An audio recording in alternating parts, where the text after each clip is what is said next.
हर हर महादेव। दोस्तों, ये बात तो सभी जानते ही हैं कि भगवान शिव को कई नामों से पुकारा जाता है।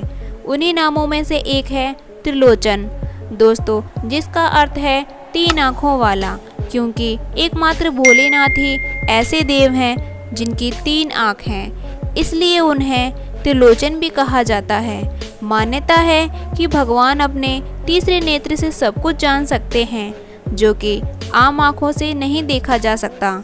लेकिन क्या आपने कभी सोचा है कि भगवान शिव के ही तीन नेत्र क्यों हैं? तो चलिए आज इस रहस्य के पहलू से हम पर्दा उठाते हैं और आपको बताते हैं भगवान शिव के तीसरे नेत्र यानी तीसरी आँख के पीछे की पूरी कहानी।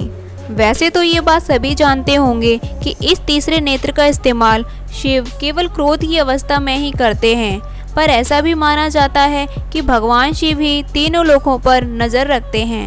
इन्हें सृष्टि में प्रलय का कारक भी कहा जाता है। शिव के तीन नेत्र इस बात का प्रतीक हैं कि वह इस संसार में व्याप्त तीनों गुण रज, तम और सत्व के जनक हैं। दोस्तों, इनकी ही प्रेरणा से रज, तम और सत्व गुण विकसित होते हैं। भगवान शिव की तीसरी आँख उनका कोई अतिरिक्त अंग नहीं है, बल्कि ये दिव्य दृष्टि का प्रतीक है।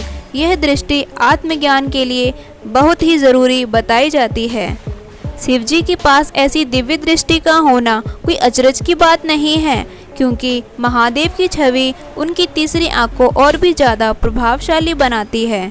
शिव की तीसरी आँख के रहस्य में कई सारी कथाएं प्रचलित हैं, लेकिन दोस्तों इसके संदर्भ में एक ऐसी कथा प्रचलित है जिसका जिक्र अक्सर किया जाता है। यह कथा है कामदेव को तीसरी आँख से भस्म कर देने की कथा। कथा कुछ इस प्रकार है कि एक समय की बात है जब पार्वती जी ने भगवान शिव के पीछे जाकर उनकी दोनों आँखों पर अपनी हथेलियाँ रख दी थीं, जिससे सारे संसार में अंधकार छा गया था, क्योंकि माना जाता है कि भगवान शिव की एक आँख सूर्य है और दूसरी चंद्रमा। अंधकार होते ही समस्त संसार में हाहाकार मच गया। तब भोलेनाथ ने तुरंत अपने माथे से अग्नि निकालकर पूरी दुनिया में रोशनी फैला दी।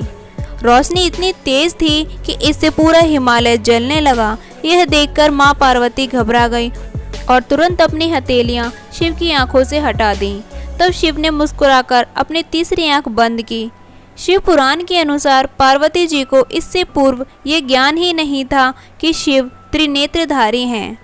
दोस्तों, कामदेव ने पापवृत्ति द्वारा भगवान शिव को लुभाने और प्रभावित करने की कोशिश की, जिसके बाद शिव ने अपना ध्यान टूटता देखकर क्रोधित होकर शिव ने अपनी तीसरी आँख खोली और उससे निकलने वाली दिव्य अग्नि से कामदेव को जलाकर भस्म कर दिया। दोस्तों, सच्चाई यह है कि यह कथा प्रतीकात्मक है, जो यह दर्शाती है कि कामदेव हर मनुष्य के भीतर वास करता है, पर यदि मनुष्य का विवेक और प्रजा जागृत हो तो वह अपने भीतर उठ रहे अवांछित काम की उत्तेजना को रोक सकता है और उसे नष्ट कर सकता है। तो दोस्तों, आज आपने जाना कि भगवान शिव त्रिनेत्रधारी क्यों हैं। दोस्तों, अगर आपको ये जानकारी पसंद आई है तो कमेंट में जाकर हर हर महादेव अवश्य लिखें, और साथ ही अगर हमारे चैनल पर आप नए हैं तो हमारे इस चैनल को सब्सक्राइब करके बेल आइकॉन प्रेस जरूर करें, ताकि आने वाली सभी वीडियो आपको समय पर मिलती रहे। धन्यवाद।